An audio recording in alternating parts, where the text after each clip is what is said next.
and I would be surprised if we're not knocking up against $1 million per coin by 2030. What happens if you own nothing and the debt spiral accelerates? All these, fools up in DC and at the ECB, they drive this thing, drive the whole ship into hyperinflation, and Bitcoin is the one place that everybody runs to, and you don't own any. I mean, that to me, if you just own a little bit, you'll save yourself. And now you had this one wave came in, and it was 2008. You had another wave that was bigger come in 2020, and this next wave is going to be an absolute tsunami of capital that comes into the markets. James Lavish begins by emphasizing the immense potential of Bitcoin. He believes that there will be enough capital flowing into the crypto space to push Bitcoin up the ladder of global assets. According to James, Bitcoin could potentially double in price and reach the number 2 spot this year. James points out that for Bitcoin to reach a $14 trillion market cap, it only needs to capture a small percentage of the global asset market. This could happen through allocations from stocks, bonds, real estate, and gold. The introduction of Bitcoin ETF is also contributing to this shift, attracting capital that would otherwise go into gold. James predicts that by 2030, Bitcoin could reach $1 million per coin. He attributes this to increasing institutional adoption and the US dollar's dominance, which makes Bitcoin an attractive hedge against inflation and economic instability. Please take a little time to like this video, subscribe to the channel, and turn on post notifications for more videos like this. You can also check out our other videos on cryptocurrencies and the overall digital asset space and drop your comments and observations in the comments section below. Everything you do helps with the YouTube algorithm and immensely contributes to the channel's growth. Thanks and enjoy the video. My personal opinion is that there will be enough capital that comes into this space that it will just continue to gravitate up this ladder. It could jump into the number 2 spot this year. Who knows? I mean, it just has to pretty much double in price, right? So, trade in the 140s. That's distinctly possible this year. But as for the long road and getting up to be the number 1 asset, I mean, I talked about this in Madeira too, and updated some of the information on this. But if you look at all of the investable assets in the world, and you kind of break them down, there's a chart that I had, but there's about $950 trillion of global assets, $500 trillion of residential real estate, another 120 of commercial real estate, about 120, 130 trillion in bonds, 110, 120 trillion in stocks. You got 90 or 100 trillion dollars in M2. You've got gold of $10 trillion. You could also include, like rare and collectible items for another 20 or 30 trillion dollars. But then you got Bitcoin that's just $1 little trillion down there. It's just 0.1% of the total. But, if you've got a quadrillion dollars of global assets, then Bitcoin, it doesn't it doesn't have to be that big to become a $14 trillion asset as far as a percentage of that, right? So, Bitcoin at 700,000, it's got to be, you're talking about taking just a few percent of this. Basically, it's not, at 1 trillion, you're at 0.1%. So, I mean, multiply that by your 10 times and you're there, and that's nothing. It's just, you can have either an allocation out of stocks, you can have some allocation out of bonds, you'll definitely have some allocation out of real estate because people invest in real estate for long-term hold of value. Definitely seeing an allocation out of gold and into Bitcoin, especially with the ETFs. It's been clear now. I was unsure of that at first. I thought maybe that's just coincidence that gold ETFs are reacting to the inflation numbers and the Fed and rates staying high, but gold is kind of moving away from that. So this is showing that the ETFs are clearly, some of that ETF capital is coming into Bitcoin, much to Peter Schiff's chagrin. So when does it happen?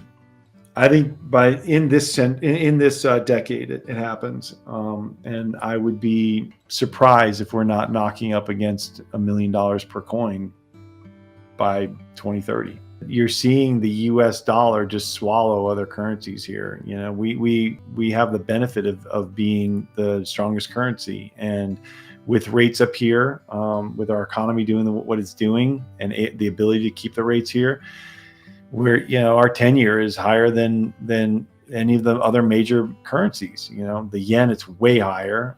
Germany, Italy, France, doesn't matter. It's higher than all of these. So all of the 10-year rate, which means it's more attractive, which means it makes a stronger dollar. But how do we get there? That chart that you're talking about was a chart that was actually published by the Treasury itself.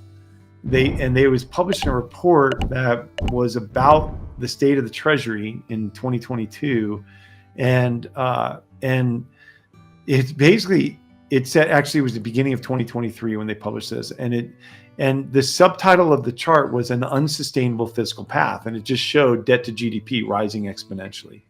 And they know it. They know it's happening. Well, why would the Treasury issue that? It's for the whole world to see.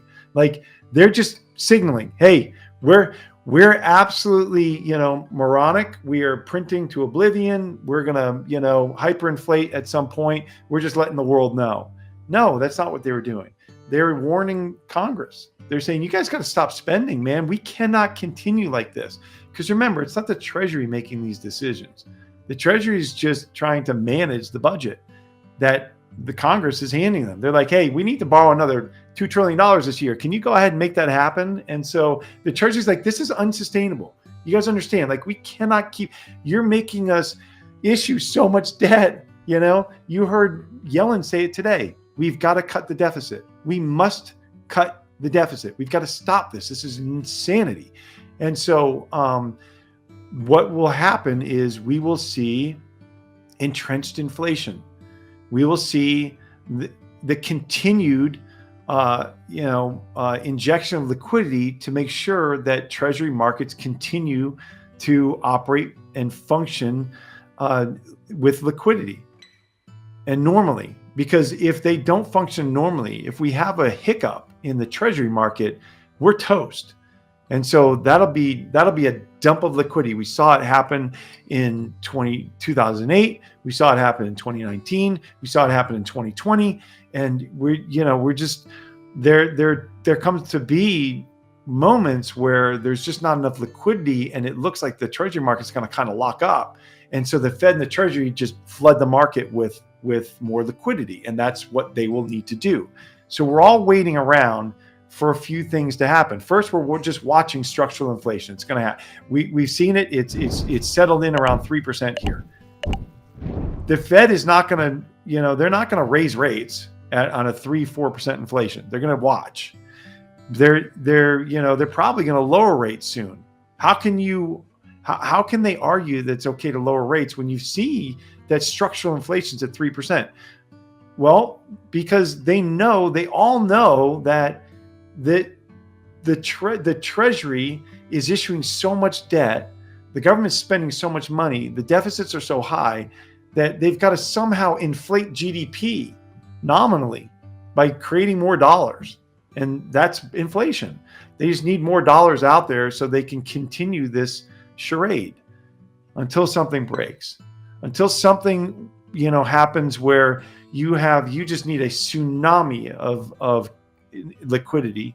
Structural inflation has settled around 3%, and the Fed is unlikely to raise rates significantly.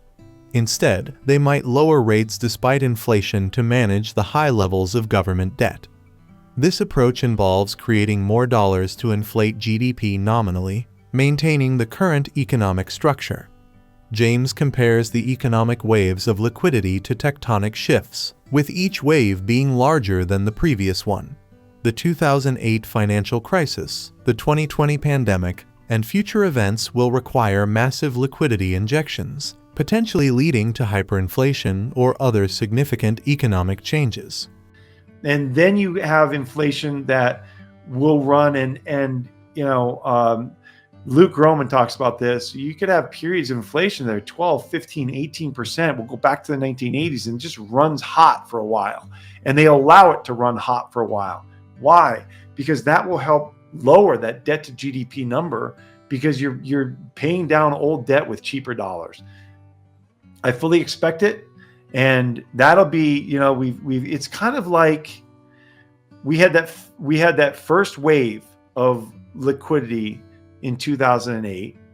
We kind of had a warning back in 1987, 1998. We had a couple of warnings, but you've had this earthquake and the tectonic plates have shifted. And now you had this one wave came in, and it was 2008. You had another wave that was bigger come in 2020.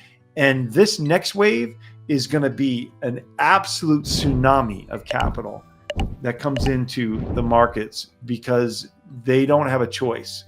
That's the point we're at. Does that make it fail? Does that make it go into Bitcoinization? Does it hyperinflate the dollar? Possibly. I don't think so. I think we can sustain this for another cycle or two, especially because we're the global reserve currency and the global reserve asset. But it remains to be seen. All I know is it cannot continue forever. Everybody knows it. And like you said, even Jerome Powell said on 60 Minutes the other day, it's unsustainable. Well, I think that Bitcoin continues to accumulate momentum here with institutional investors in particular, and it just grows, and this ecosystem grows, and the benefit grows. And if it's gonna 10 or 20x in the next 7 to 10 years, how is that a bad deal? I mean, that's not late to me. And then what happens if you own nothing and the debt spiral accelerates? All these, fools up in DC and at the ECB, they drive this thing, drive the whole ship into hyperinflation. And Bitcoin is the one place that everybody runs to, and you don't own any. I mean, that to me, if you just own a little bit, you'll save yourself. I mean, think about it this way. So yes, okay, you're right, Nico. Bitcoin's at 70,000. There's only 21 million coins that are ever going to be created. We've probably lost a few million of those, So let's pretend that there's going to be 17 million left. It's likely less than that, and there are coins lost every day.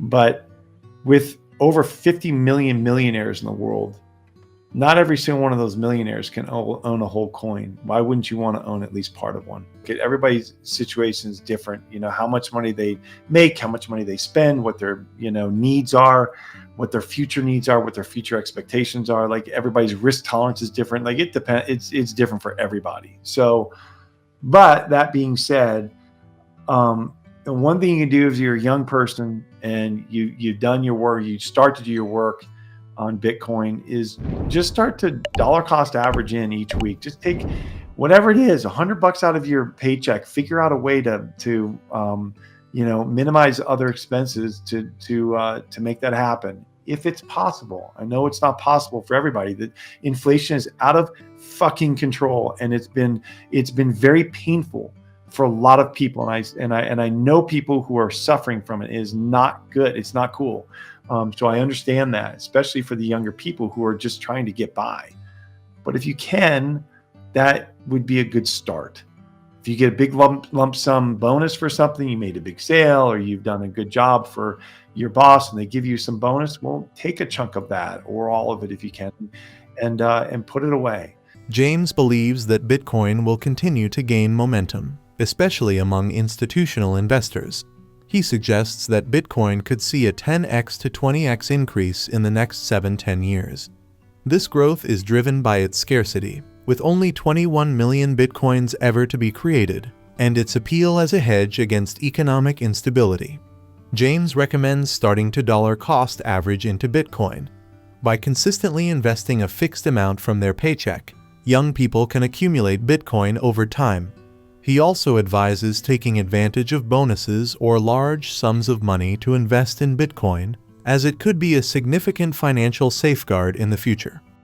Please like and subscribe my channel.